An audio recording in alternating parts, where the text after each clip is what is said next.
Hi,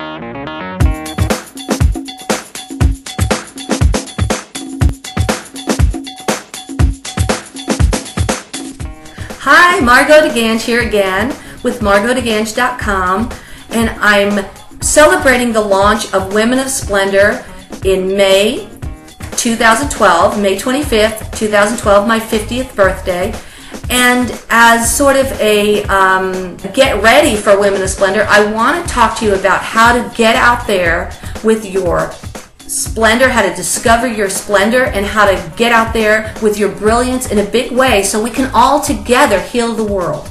Not just women, men and women both. I'm talking to you about the word giving, because giving is the new getting. It's always been so. Giving has always been really the essence of life. But people are just now starting to be conscious of that, starting to wake up to the fact that going after money and all these things that we go after, okay, that's fine. We need money to do things, but that's not the end all. Really, what really gives us joy and peace and excitement in life is when we're giving of ourselves, giving to ourselves, giving of ourselves, and giving to others. You can't give to others unless you've first taken care of yourself. So that's a given. We take care of ourselves, we give to ourselves by doing the things I'm sharing with you on these videos, by not waiting for permission, getting out there, and by vision mapping and all the things that I've shared. So now we're going to talk about the next I in the word giving, which is inspire yourself by aligning with what you truly want.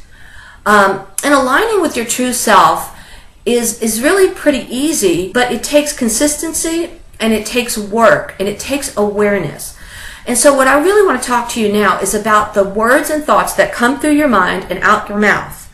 Often we don't realize that our thoughts are energy, and it's either good energy or not so good energy.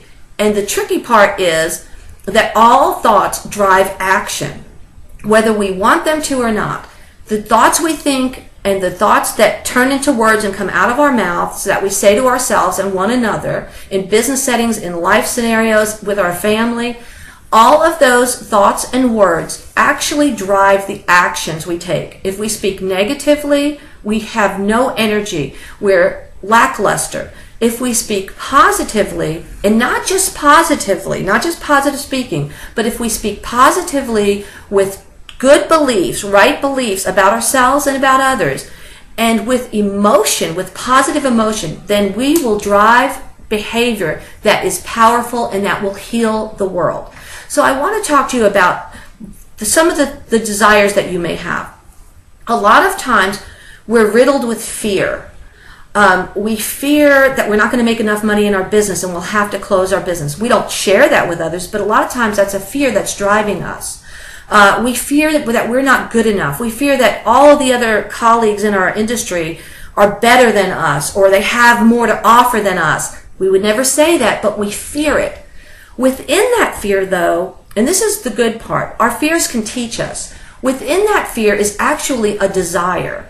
So I want you to get out a piece of paper, and I want you to make a list very, very quickly of maybe 5 to 7 fears. It doesn't matter if you can only come up with 3. Hey Sarah, my daughter Sarah just came in. This is her apartment, by the way. I'm hanging out at her house in Dallas. She goes to the Tony and Guy Beauty School, and she let me hang out at her apartment. Hey Sarah. Hi, Mom. Love you. Anyway, okay, so get out a piece of paper, okay? And I want you to really quickly jot down a few fears that plague you. These could be things that keep you up at night. They could be really deep fears that you truly recognize every day. They could be fears that don't keep you up at night, but they cause a little anxiety in your life. Or they could be fears that make you procrastinate, cause you to work on something instead of the thing you really should be working on. Believe me, that's fear. Procrastination is often fear-based. And another thing that you need to look at are the fears that cause you to put off. You know, I have to tell you a short little story. You know Women of Splendor is launching May 25th, 2012. But I actually got the inspiration for Women of Splendor January 8th, 1999, 12 years ago. In my business and in my personal life, anybody who knows me knows that I take action. When I have an idea, I come up with a thought, an idea, some creative process, I take action on it, I get out there and I do it. But for some reason, when I had the inspiration for Women of Splendor, I was in my design studio and this inspiration came to me like a flood. It was really not of myself. I can honestly say this was one idea that didn't come from my own brain. It came from my heart, and I'll just say through the divine. It was not of myself. So I really sensed to get a pad of paper, so I got a pad of paper. I was alone in my design studio. The studio was closed. So I locked the door and I just started writing everything that came to my heart and mind. I wrote and I wrote and I wrote. I got the logo that day. I got the mission, the purpose. I got the understanding of what Women of Splendor was and what it would do, how it was mentoring and collaboration, women supporting and helping women in a non-competitive atmosphere where they would fully support each other in their brilliance and in their success without jealousy, without competitiveness, truly giving and helping, even if it hurt. And women of all walks of life helping each other. Women who were janitors mentoring women who were doctors, because we all have these gifts, and it would be a level playing field in terms of being able to support and help one another, because we live lives of many facets and we're all skilled in many areas and we don't all share the same skills and wisdom. So this was a way for women to collaborate. So I got this vision, this information that I think was divine. And you know, I don't think I'm Einstein or anything close, nothing like that. But I know Einstein, as smart as he was, he listened to divine inspiration. He didn't say, you know what, I don't need divine inspiration because I'm a really smart guy. He listened to divine inspiration. And that's what I want you to do. I want you to inspire yourself by aligning with what you truly want. So I'm going to get back to that in a minute. But my story, I'll continue. So I wrote down all this stuff for Women of Splendor. And then over the next 12 years, I had opportunity to launch Women of Splendor time and time again. Now, for the first few years, it wasn't time to launch. I knew that. I knew that in my heart and spirit. I knew it wasn't time to launch. But when it got closer to like 2008, 2009, I started sensing that it was time to launch. And in 2010, I really felt it strongly. But I procrastinated. And I shared this with a few different business coaches and a few of my colleagues, because that's a good thing to do, is to get a coach and share and help. They will help you to see where you're stuck. That's what I do. I help people to get unstuck, but I need a coach too. We all do at times. So I got with colleagues and different people, and I came to find out that I really was procrastinating because there was a little bit of fear there, which is unusual for me to not move on an idea. And I discovered what the fear was. All of the ideas and projects and brilliant opportunities that stem from my own brain or from me watching the scene and seeing what's needed and what people are looking for, all of the ideas that I had in regard to those types of things, I moved on pretty quick because they came from my head, and I had the thought, if they work, they work. If they don't, they don't. I'll try them. I'll get them out there. And so I didn't fear making a mistake because it was just one of my ideas, and if it bombed, I'll just do another idea. But because I felt like this was something really divine, really so much bigger than myself, really something that aligned truly with my purpose, why I'm here on the earth in the first place, I think I was afraid I was going to mess it up. So I didn't want to launch because I didn't know that I was going to do it exactly the way I was supposed to. And through my wonderful, brilliant women friends and some men friends, I found out that, you know what? The divine is a little smarter than that. I'm not going to mess it up. So if I hear it in my heart to launch, I need to go ahead and launch. And I did. But sometimes it's good to look at the fear behind procrastination. So that I told you that story just to say, if you're procrastinating, find out what's really at the bottom of that, get rid of it, and move on. So back to the I in giving, the second I, is inspire yourself by aligning with what you truly want. And I'm going to try to say this very quickly. Our thoughts become words. They come out our mouth. We say them to other people. We say them to ourselves. They either keep us stuck and make us take not so good actions, or they empower us and cause us to take great actions based on the emotions that are behind the thoughts, the beliefs that are behind the thoughts. And I'll say a few things. Your beliefs, the beliefs that you have right now, were either beliefs that you created yourself because it's what you chose to believe, or they're beliefs that you got in childhood or from colleagues that you were taught, that you just sort of laid hold of, but that you didn't really believe in yourself. But yet you based your life on them. And I call those pseudo-beliefs. Beliefs that didn't originate with you, but you kind of just, closed your eyes and went with them. Well, stop that. Now you can form your own new beliefs about yourself. What do you believe about yourself? Do you believe you're amazing? Do you believe there's only one you and that your gifts are needed? Do you believe that you don't have to be jealous of other people, that you can be truly and sincerely happy for other people's success?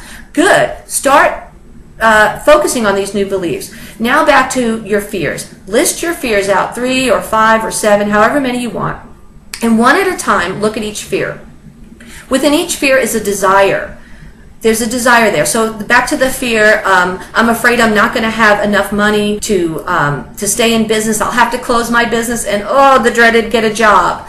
Okay, so what's the desire behind that fear? The desire is, I want to have enough money to pay my bills.